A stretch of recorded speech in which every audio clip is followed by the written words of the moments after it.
पंचदशमी पंच शनि पूजन की महत्वता होती है। क्यों कहा जाता है कि अगर कोई आपको ज़्यादा परेशान कर रहा है, बहुत टेंशन दे रहा है, बहुत ज़्यादा अगर वो इतना हताश हो गए कि आपने सोच लिया अब तो मर जाऊं तो अच्छा है, इसका नाम लिख जाऊं, ये सब चीज़ करने से अच्छा है पाँच दशमी। दशमी जानते हो? पाँच दशमी, कोई सी भी पाँच दशमी आप चुन लीजिए, परंतु वो दशमी अमावस्या के पहले वाली नहीं होना चाहिए, वो पूर्णिमा के पहले वाली दशमी।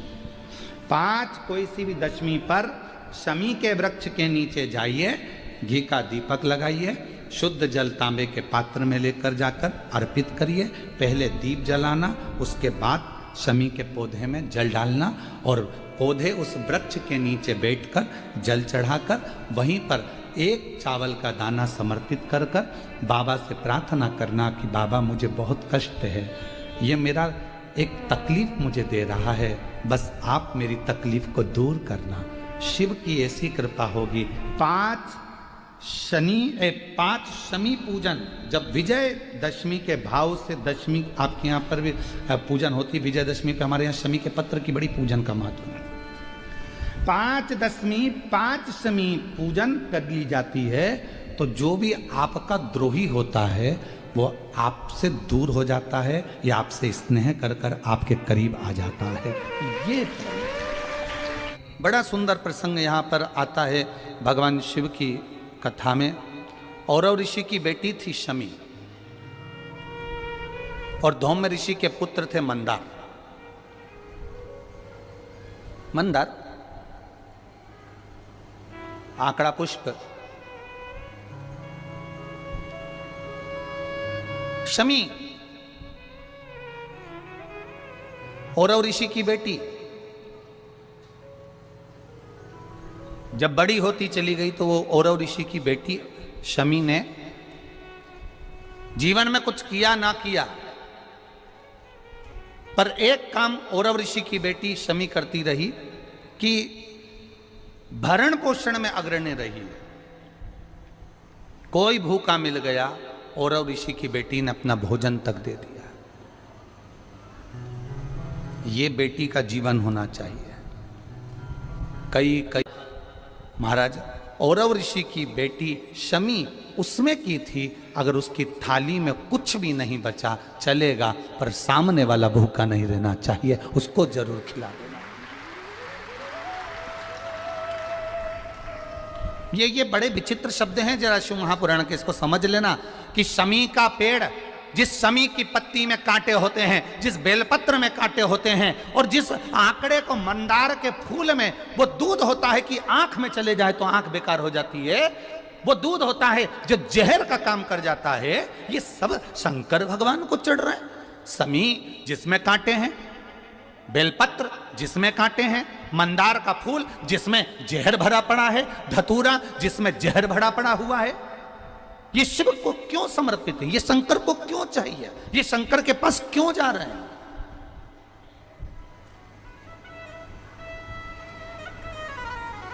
क्यों? उसका एक कारण है, सत्य बोलने वाला हमेशा बुरा होता है, हमेशा बुरा होता है। और वो सत्य बोलने वाला व्यक्ति, शमी कांटों में रमी हुई है, लदी हुई है, पर भाव शुद्ध है, उसका भाव गड़बड़ नहीं हुआ उसका। मंदार धौम्य ऋषि का पुत्र, ये आंकड़ा मंदार धौम्य ऋषि का पुत्र। कई लोग पूछते हैं गुरुजी आपने एक बात कही कि तुमरुका जी का नाम लेकर सफेद आंकड़े की जो जड़ होती है, शिव जी का उसका स्मरण कर कर 21 बार कमर में बांधा जाता है। उसको नारी का जो रजो धर्म होता है उसके कौन से दिन? 7वें दिवस। क्या इतना उस मंदार का उस इतना वर्णन होता है उस सफेद आंकड़? तो यहाँ शिव कथा कह रही है, शमी कांटों में रहकर भगवत भजन कर रही है और मंदार जो स्वयं धौम्य ऋषि के पुत्र हैं वो साधारण नहीं है धौम ऋषि का पुत्र मंदार, वो आंकड़ा साधारण नहीं है, वो आंकड़े की जड़, वो आंकड़े का पुष्प साधारण नहीं, मंदार का पुष्प साधारण नहीं, शिव भक्ति के अंदर ली शिव। महाराज मंदार सोनक ऋषि के यहां पर विद्या अध्ययन करने के लिए गए। अब धौम्य ऋषि के पुत्र जब विद्या अध्ययन करने के लिए शौनक बाबा के यहां जाते हैं, शौनक ऋषि के यहां पहुंचते हैं, तो एक बार भुषुंडी ऋषि, अब भुषुंडी ऋषि जो किसी देवता को नहीं मानते, कहीं नहीं जाते, केवल एक जगह पर ही आराधना में लगे रहते हैं और वो श्री गणेश जी महाराज की आराधना करते, केवल गणेश जी की आराधना करते, बाकी के कहीं नहीं जाते वो भुषुंडी ऋषि। अब भुषुंडी ऋषि जो गणेश जी की आराधना में लगे रहते, समय बीतता गया।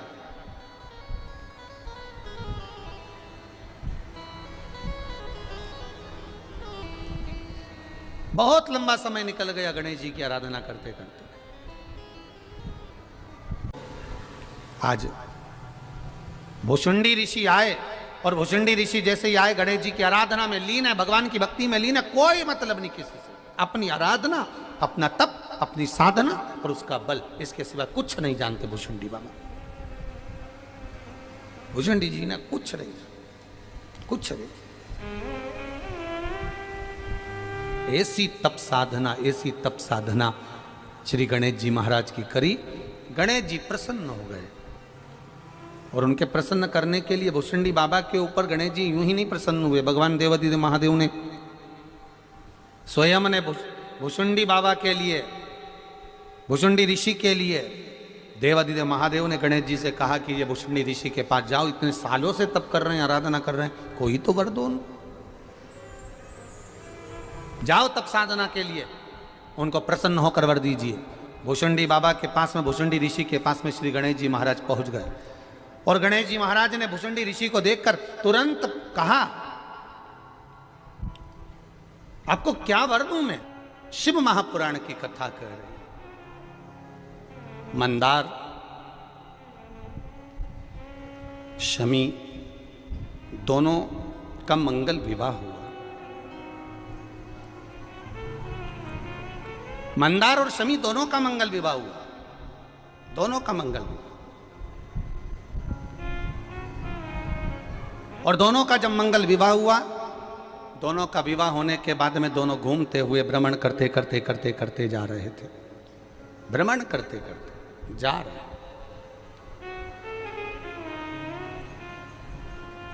और भ्रमण करते जब दोनों जा रहे थे, वहीं से भुषुंडी जी निकल कर जा रहे थे, जिन भुषुंडी जी ने भगवान गणेश जी की आराधना करी, खूब आराधना करी, खूब दिल से, इतनी आराधना करी कि गणेश जी महाराज प्रसन्न हो गए, प्रकट हो गए। मांगो तुम्हें क्या चाहिए महाराज जी, बस केवल इतनी सी कृपा कर दो कि मैं आप तो नहीं बन सकता और आप में नहीं बन सकते, पर आपका जो स्वरूप है, ये स्वरूप थोड़ा सा शीश का मुझे दे दो। केवल एक भुषुंडी ऋषि ऐसे थे जिनका शीश गणेश जी जैसा था, भुषुंडी ऋषि।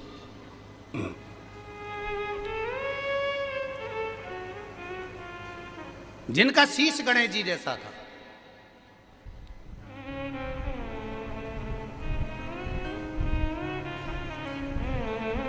और जिनका शीश गणेश जी जैसा। मंदार और शमी की शादी हो गई, इन दोनों ने हंसना प्रारंभ कर दिया। जो भुषुंडी ऋषि जा रहे थे इनको देखकर हंस दिए, बहुत तेज ठाका लगाकर हंसे। दुख हुआ, हृदय में चोट पहुंची, हृदय दुखित हुआ, हृदय द्रवित हुआ, हृदय में दुख हुआ, द्रवितता हुआ। और जब हृदय में दुख हुआ, द्रवितता हुई, कुछ दुख हृदय में जब हुआ,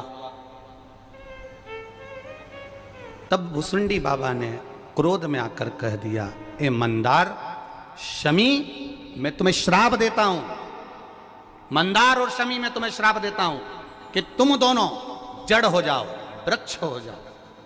शमी मंदार वृक्ष के रूप में हो गए, खड़े रहे, विनती करते रहे, ये श्राप ठीक नहीं, कृपा करिए, कृपा करिए, दया करिए, करुणा करिए। तब देवाधिदेव महादेव कहीं देखिए, सब दुख काटो, मंदार और शमी ने, दोनों ने मिलकर भगवान शिव की आराधना करी और देवाधिदेव महादेव ने वर दे दिया, सुनो शमी और सुनो मंदार, यदि कोई भूल से भी आपकी पत्ती, आपका पुष्प मुझे समर्पित कर देगा, सुनो मंदार, सुनो शमी, अगर कोई भूल से भी आपकी पत्ती, आपका पुष्प मुझे समर्पित कर देगा, उसे हजारों अश्वमेघ यज्ञ के स्नान का जो पुण्य होता है वो एक क्षण में प्राप्त हो जाए। हजारों अश्वमेघ यज्ञ का पुण्य, हजारों अश्वमेघ यज्ञ का पुण्य एक क्षण में प्राप्त हो। ये मंदार, ये शमी, हजारों अश्वमेघ यज्ञ का पुण्य एक साथ।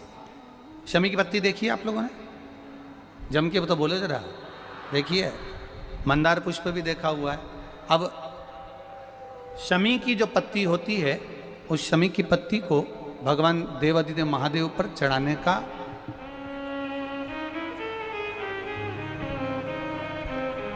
शमी की पत्ती जो होती है, उस शमी की पत्ती को चढ़ाने का एक नियम भी होता है। थोड़ा सावधानी से सुनना इस नियम को, जो आपके जीवन को सार्थक बना सकता है।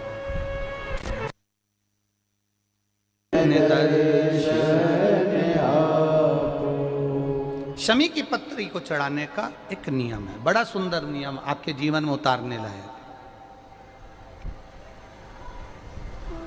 महाराज, जब सारा श्रृंगार मेरे देवाधिदेव महादेव का हो जाए, बहुत ध्यान से सुनना, ये प्रसंग आया नहीं पहले, आज अगर कुबेरेश्वर बाबा की पावन धरा पर यह प्रसंग निकला है तो उसको ध्यान से सुनिए, भाव से सुनिए। पत्ती, शमी की जो पत्ती होती है, उस शमी की पत्ती को कब, कैसे और कहाँ चढ़ाना चाहिए, और शमी की पत्ती का फल क्या होता है, वो भी अपन समझ लें उसको। शमी की पत्ती, संपूर्ण स्नान भगवान का हो जाए, संपूर्ण स्नान, आप समझें उसको। जैसे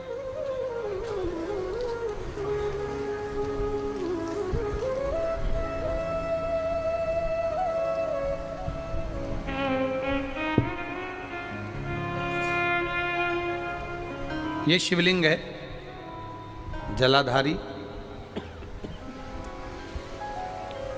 जल निकल कर जाने का स्थान, गणेश, कार्तिकेय, अशोक सुंदरी, जलाधारी मतलब माता पार्वती जी का हस्त कमल, शिवलिंग, शिव का स्वरूप, ऊपर जो जलाधारी लगी है उसमें से एक एक बूंद जो पानी नीचे गिर रहा है, जो पानी नीचे गिर रहा है, शिव जी की बेटियां जया, विषहरा, शामली बारी, दौतली, देव, शिव जी की पुत्री बेटियां। अब जब देवाधिदेव महादेव को शमी का पत्ता चढ़ाया जाता है, कब चढ़ाते हैं? जब आपने संपूर्ण जलाधारी को हाथ से साफ कर दिया हो, शिवलिंग पर जल चढ़ा दिया हो, शिवलिंग का पूरा श्रृंगार आपने कर दिया हो, संपूर्ण श्रृंगार मेरे देवाधिदेव महादेव का हो गया, संपूर्ण श्रृंगार। बाबा को चंदन का लेपन, अबीर, गुलाल, अक्षत, बेलपत्र, धतूरा, जो भी तुम्हें चढ़ाना है सब कुछ तुमने चढ़ा दिया। सारा श्रृंगार मेरे देवाधिदेव महादेव का हो गया। तब शमी की पत्ती को मां जगत जननी की जो जलाधारी है उस पर मात्र स्पर्श कराकर शिव के शिवलिंग पर आखिरी में समर्पित कर देना चाहिए, जिससे हमारी मन की जो कामना है वह माँ जगत जननी देवादिदेव महादेव से उनके कानों में श्रवण करा। शमी पत्र का एक बात और स्मरण में रहे, शमी पत्र की बहुत एक बात और अपने स्मरण में लीजिएगा। शमी पत्र दरिद्रता बहुत है, जब लगे आपको कि दरिद्रता बहुत ज्यादा है, किराया तक नहीं है, मैं कैसे जाऊं, कैसे उस महादेव के दर्शन पाऊं, कैसे उसकी चौखट पर जाऊं, कैसे उसको नमन करूं, तब उस जगह पर आप एक बेलपत्र, जहां से जलाधारी बहती है उधर एक बेलपत्र, जहां जलाधारी के ठीक विपरीत की स्थिति में, और 7 शमी पत्र मेरे महादेव के ऊपर, केवल आपके हृदय की बात कहते हुए शमी पत्र और बेलपत्र इस तरह से समर्पित।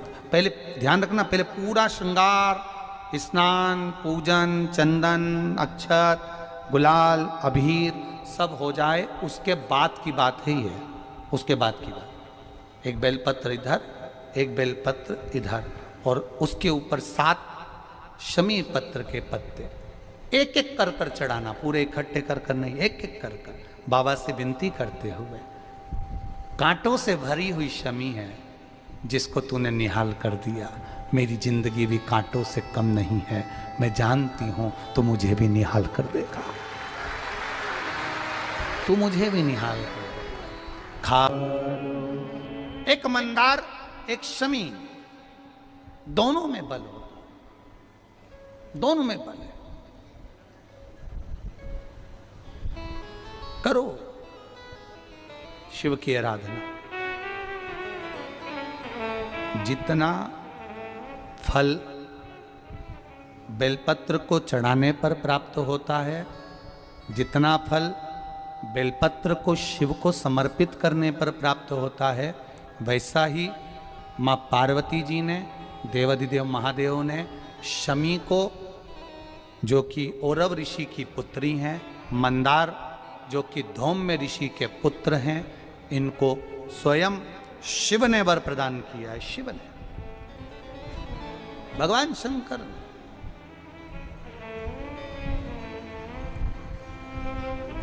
शिव ने वर दे दिया, मां जगत जननी जगदम्बा माता पार्वती ने वर दे दिया, मां आद्य शक्ति ने वर दे दिया, पार्वती ने वर दे दिया। सुनो, मां पार्वती जी शमी को कह रही हैं, सुन शमी, सुनो मंदार, देवादिदेव महादेव ने तुमको वर दिया है कि हजारों लाखों अश्वमेध यज्ञ का फल, स्नान का फल एक शमी पत्र और एक मंदार के पुष्प से प्राप्त हो जाता है। अब मां पार्वती भी शमी को, मंदार को वर प्रदान कर रही है। ये मां है, ये माता है। अब एक बार यही बात हमने कथा में कही थी कि दरिद्रता को मिटाने के लिए ये बेलपत्र यहाँ माता जी के, शिव जी के चरणारविंद में, माता जी के हस्त कमल पर ये भगवान का जो सुंदर, माँ पार्वती की पीठी का ये सुंदर जो हस्त कमल है और ये चरण भाग हैं, यहाँ समर्पित करो। तो किसी ने पूछा, गुरुजी ये बेलपत्र को यहाँ चढ़ाने से उसका फल क्या मिलता है? तो कहा, माँ आद्य शक्ति, माँ जगदम्बा, माँ जगतधात्री, माँ दुर्गा, माँ भवानी, माँ देवी प्रसन्नता धारण करती,